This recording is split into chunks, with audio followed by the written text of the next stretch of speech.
자, 여러분 안녕하세요. 오늘도 심전도 강의 이어나가도록 하겠습니다. 자, 오늘은 T-웨이브입니다. T-웨이브. 자, 앞서서 말씀드린 ST 세그멘트가 ventricular repolarization, 즉 심실의 재분극의 전반부였죠. 전반부. 그러면 이제 T-웨이브는 중후반부입니다. 좀 뒤쪽입니다. 뒤쪽. 근데 어쨌든 뭡니까? 어쨌든 심실의 재분극을 나타내는 거죠. 대분극. 그러니까 이게 이제 뭘 반영할 수 있겠어요? 우리가 심근 허혈, 피가 부족한 상황, 또는 심근 경색, 완전히 막혀버린 상황, 이런 상황이 됐을 때 이건 재분극에 먼저 영향을 미친다고 했죠. 그렇기 때문에 T-웨이브의 이상을 나타낼 수가 있는 거예요. 그래서 우리가 T-웨이브의 모양을 잘 알고 있어야 됩니다. 모양 어떻게 생겼나요? 여기 보세요. 여기 있죠. 자, QRS가 있고 ST가 있고 그 다음에 T-웨이브가 이렇게 있습니다. 그래서 이 T-웨이브 모양을 자세히 보시면은 이게 대칭이 아니에요. 자, 피크가 여기 있죠, 피크. 요걸 따라서 선을 이렇게 그어보면은 여기가 더 넓고 여긴 좁아요. 이런 식으로 비대칭입니다, 비대칭. 이 비대칭의 특징이 굉장히 중요합니다. 왜냐하면은 이 비대칭이 소실이 되면 이제 이런 식으로 그냥 뭐 산이 이렇게 올라갔다가 내려가는 이런 식으로 갈 거 아니겠어요? 대칭으로. 그러면 이게 병을 시사하거든요. 이게 어떤 병을 시사하냐면은 심근경색 또는 하이퍼칼레미아 이런 거를 시사할 수 있기 때문에 이 모양을 잘 보실 필요가 있습니다. 우리가 뒤집히는 거, 뭐 또 이렇게 키가 큰 거 이런 거를 주로 얘기를 하는데 이 대칭성의 소실 이것도 굉장히 중요한 어떤 사인이 될 수가 있는 거예요. 자, 그럼 심근경색은 알겠는데 이 하이퍼칼레미아는 뭐냐? 이거는 이제 고칼륨 혈증이라는 건데요. 고칼륨 혈증이라는 건데요. 이게 이제 재분극하고 밀접한 관련이 있어요. 왜냐면은 우리가 탈분극, 재분극 할 때 들락날락하는 그 이온 중에서 이 세포 내에서 이 포타슘 이온이 있었던 게 굉장히 중요한 역할을 하고 있거든요. 얘가. 근데 밖에 칼륨이 많은 상황, 이게 이제 고칼륨 혈증이 있는 거예요. 그렇기 때문에 당연히 재분극 시점에 문제를 나타낼 수가 있는 겁니다. 그래서 어쨌든 이 에이시메트리가 소실이 되면은 뭔가 문제가 있는 것이다. 그렇게 좀 기억을 해 놓으셔도 됩니다. 자, 그런데 문제는 뭐냐? 우리가 T-웨이브를 볼 때 ST가 끝나고 이 T가 이렇게 가는 그 시점, 이걸 정확히 잡을 수가 없어요. 자, 보세요. 여기서도 여기를 ST, 여기 T라고 했는데 뭐 여기라고 하면 안 됩니까? 여기라고 하면 안 됩니까? 이걸 이제 정확하게 좀 이게 그냥 아주 떨어지게 이렇게 가다가 이렇게 가면 알 수가 있겠죠. 근데 그렇지가 않고 요게 요런 식으로 그냥 이렇게 가는 경우가 많거든요. 그래서 좀 많은 경험이 좀 필요한 부분이라고 할 수가 있겠습니다.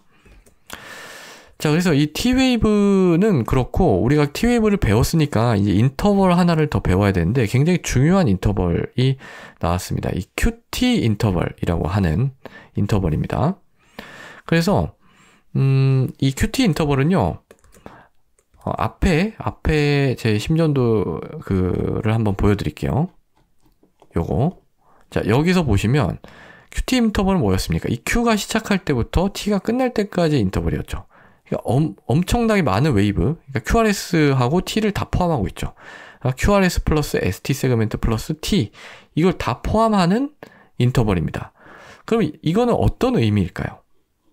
어떤 의미일까요? QT 인터벌은 심실의 탈분극과 심실의 재분극을 전부 포함하고 있죠. 심실의 탈분극과 심실의 재분극을 전부 포함하고 있습니다. 그러니까 심실에서 일어나는 모든 활동을 다 포함하고 있는 거예요. 그래서 이게 늘어나고 줄어드는 게 굉장히 중요한 어떤 심실의 활동이 얼만큼 길게 일어나느냐, 얼만큼 짧게 일어나느냐 이런 걸 반영하기 때문에 중요한 의미를 갖습니다. 그래서 그 기간을 아는 것이 굉장히 중요한데, 그래서 그 특징을 살펴보면요, 이제 하트레이트에 따라서 변합니다. 그러니까 우리가 심장이 빨리 뛰면 심실의 탈분극, 재분극 다 합쳐서 이것도 빨리 가야 되겠죠. 그러니까 QT는 짧아집니다. 뭐 심장이 느리게 뛰면은 이게 뭐 빨리 그 심실도 빨리 막 다 마무리할 필요가 없잖아요. 그러니까 QT도 늘어납니다. 그래서 이 QT 인터벌이라고 하는 거는 그냥 우리가 QRS 뭐 T 해서 여기서부터 여기까지 그냥 재서 끝나는 게 아니에요. 왜냐면은 이 박동수에 따라서 영향을 받기 때문에. 그래서 박동수에 보정을 해가지고 이 보정된 이 QT 인터벌. 그래서 QTC 이런 표현을 씁니다. QT. 이게 이제 기계판 독지에 다 나와 있거든요. 그래서 이걸 보셔야 되는 거예요. QT가 아니라 QTC를 보셔야 되는 거예요. 그래서 요 인터벌을 보통 함께 나타냅니다. 근데 이게 보정하는 공식이 굉장히 많이 있거든요. 여러 가지가 있습니다. 그래서 뭐 어떤 게 좋다 나쁘다 막 이런 얘기가 있는데 아직까지 뭐 딱 뭐가 좋다 이런 게 사실 없어요. 그렇기 때문에 그냥 여러분들이 보시는 그 기계에 나오는 그 인터벌을 보시면 되겠습니다. 자, 그래서 이 QT 인터벌에 대해서 말씀드렸는데 이게 이제 우리가 그냥 룰 오브 썸이라 그래가지고 이 QT 인터벌이 길어지느냐 이런 거를 보는 그냥 휴리스틱한 방법이 있거든요. 어떤 방법이냐면은 이런 겁니다. 자, 여기 보시면은 자, 여기 R이 있죠. 여기도 R이 있죠. 그러면은 여기하고 여기를 대충 반으로 커트하는 거예요. 이렇게 반으로 이렇게 커트를 합니다. 반으로 이렇게 커트를 했을 때 이 커트한 요 지점에서 T웨이브가 끝나 있어야 됩니다. 그러면은 이거는 QT가 늘어나지 않은 거예요. 그런 식이죠. 근데 만약에 T가 이런 식으로 돼 있다. 그러면 이거는 QT가 늘어난 겁니다. 요걸 많이 사용을 했었거든요. 제가 이제 선생님들한테 배울 때도 이걸 많이 배웠었고, 뭐 저도 이제 가끔씩 이걸 사용을 합니다. 그런데 이 방법에는 문제가 있어요. 이 방법은 조금 오류가 있을 수가 있습니다. 이게 왜냐면 이 하트 레이트에 따라서 보정이 안 되는 경우가 많거든요. 그러니까 하트 레이트가 느릴 때, 굉장히 느릴 때, 그러니까 뭐 P, QRS, T 이렇게 가고 한참 있다가 좀 극단적으로 말씀드렸는데 P, QRS, T 이렇게 가면 자 여기랑 여기랑 절반끔이 여기잖아요. 그렇죠? 그러면은 뭐 지금이야 QT 인터벌 늘어나지 않았지만 실제로 뭐 이렇게 돼서 이거는 QT 인터벌 늘어난 거거든요. 근데 이런 식으로 이런 방법으로 하면 안 늘어난 것처럼 보일 수가 있어요. 그래서 이 심박수가 느릴 때는 이 절반 안에 들어온다고 해서 반드시 정상인 것도 아니고요. 또 굉장히 심박수가 빠를 때에는 절반을 벗어난다고 해서 반드시 비정상인 것도 아닙니다. 굉장히 빠를 때는 이게 R이 엄청 빨리 막 가는데 당연히 이게 시간이 어느 정도는 필요할 거 아니에요. 재분국 하는데. 그러니까 들어와서 QT 늘어나는데 이렇게 판단해서는 안 된다는 거죠. 그래서 그 원칙, 그 이제 휴리스틱한 그런 메서드를 사용할 때는 반드시 그냥 일반적인 우리가 하트레이트일 때 사용을 하는 것이 좋다. 그런 얘기를 또 좀 드리겠습니다. 자, 그리고 이제 이 QT 인터벌의 그럼 노멀 레인지는 어떻게 되느냐? 노멀 레인지는 여성의 경우에는 360에서 460, 남성의 경우는 350, 450 뭐 이렇게 돼 있어요. 이렇게 돼 있는데 이것도 뭐 아주 명확하게 딱 이게 칼로 그어진 게 아닙니다. 칼로 그어진 게 아니에요. 그래서 뭘 봐야 되냐면은 비교를 해야 됩니다. 이전 심전도하고 비교를 했는데 뭐 지난번에 360이었어요. 근데 이번에는 뭐 460으로 바뀌었어요. 이런 식으로. 그러면은 100이나 길어진 거잖아요. 그럼 이게 설사 둘 다 정상 범위 안에 있다고 해도 왜 그렇지? 혹시 뭐 약 먹는 것 중에 이 QT를 좀 프로롱 시킬 수 있는 약이 있나? 이런 식으로 한번 생각을 해볼 필요가 있다는 거죠. 그러니까 너무 그 정상 그 치에 따라서 기계적으로 판단을 물론 알고는 있어야 되겠지만 그거를 완전 맹신해서는 안 된다. 그런 이야기를 좀 드립니다. 그래서 우리가 이제 보통 이 QT 인터벌을 할 때 굉장히 좀 경각심을 갖는 게 QT 프롤롱게이션입니다. 이게 늘어나는 거에 굉장히 경각심을 가져요. 왜냐면 이게 늘어나다 보면 어떤 일이 생길 수가 있냐면은 이게 심실의 활동이라는 거 이게 빨리 탈분국 재분국 딱 끝나버려야 되거든요. 어느 일정 기간 안에. 근데 그게 너무 멀리 이렇게 가다 보면은 그 사이에서 뭔가가 이제 부정맥이 발생할 수가 있습니다. 그래서 그걸 먼저 보여드리면 이런 식으로. 지금 이 QT 인터벌이 굉장히 긴 상태에서 뭐 이렇게 자극이 R이 탁 들어오면서 이런 식으로 이 톨세이드 포인트라고 하는데 이런 휘몰아치는 그 부정맥이 생길 수가 있기 때문에 이 QT 인터벌도 좀 유심히 보는 것이 필요해요. 그래서 주로 이제 이게 왜 일어나냐면은 주로 약입니다. 약 중에서도 부정맥 약이에요.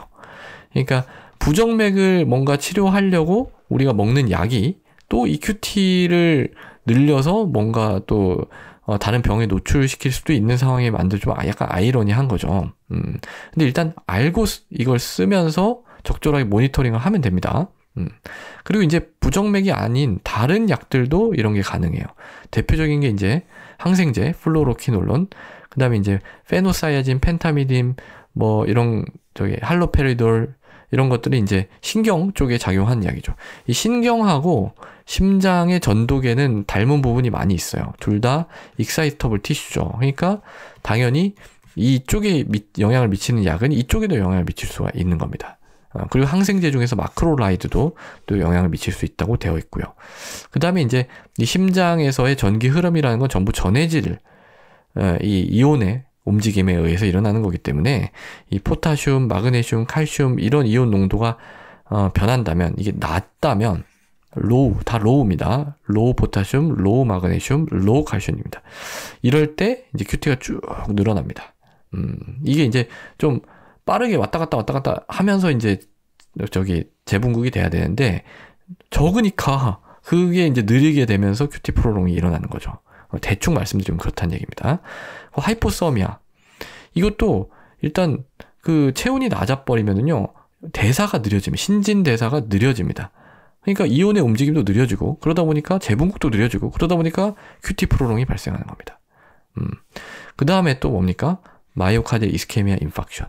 그러니까 피가 안 들어와요. 피가 안 들어오니까 에너지를 써가지고 막 이온이 이동해야 되는데, 그런 게 안 되니까 느려지고, 그러니까 QT 프로롱이 일어날 수도 있습니다. 그러니까 우리가 이 심근, 허혈, 경색 이거 있을 때는 ST 세그멘트 T 이것만 보는데 QT 인터벌도 그냥 참조용으로, 이게 메인은 아니겠지만 참조용으로 한 번쯤 쓱 훑어보는 것도 괜찮습니다. 왜냐하면 이게 재분극의 어떤 길이 같은 거를 좀 측정할 수 있는 지표가 되거든요. 물론 탈분국도 다 포함을 하니까요. 자, 그래서 이 QT에 대해서 근데 조금 더 말씀드릴 게 있네. QT가 또 짧아지는 경우도 있습니다. 짧아지는 경우. 이거는 어떤 경우입니까? 심실의 탈분국, 재분국 합쳐서 엄청 빨리 일어나는 거죠. 그 빨리 일어나는 상황은 강심제를 투여했을 때, 그 다음에 칼슘이 많을 때. 칼슘이 많으면 칼슘이 그냥 휙 들어오겠죠? 휙 들어온 게, 왜 이렇게 빨리 들어왔지? 빨리 나가!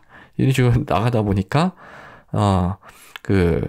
빨리 이제 이런 탈분국, 재분국이 다 같이 진행이 되면서 QT가 짧아지게 되고요. 강심제도 마찬가지로 이렇게 칼슘을 많이 들어오게 하는 그런 약이거든요. 어떤 채널 자체를 좀 모디파이 해가지고. 그래서 그것도 마찬가지로 하이퍼칼세미아 마찬가지 원리로 QT를 좀 쇼트닝 할 수가 있습니다. 자, 그래서 오늘은 좀 이 QT 그리고 T웨이브에 대해서 한번 쭉 정리를 해봤습니다. 자, 오늘도 공부하느라 고생 많이 하셨습니다.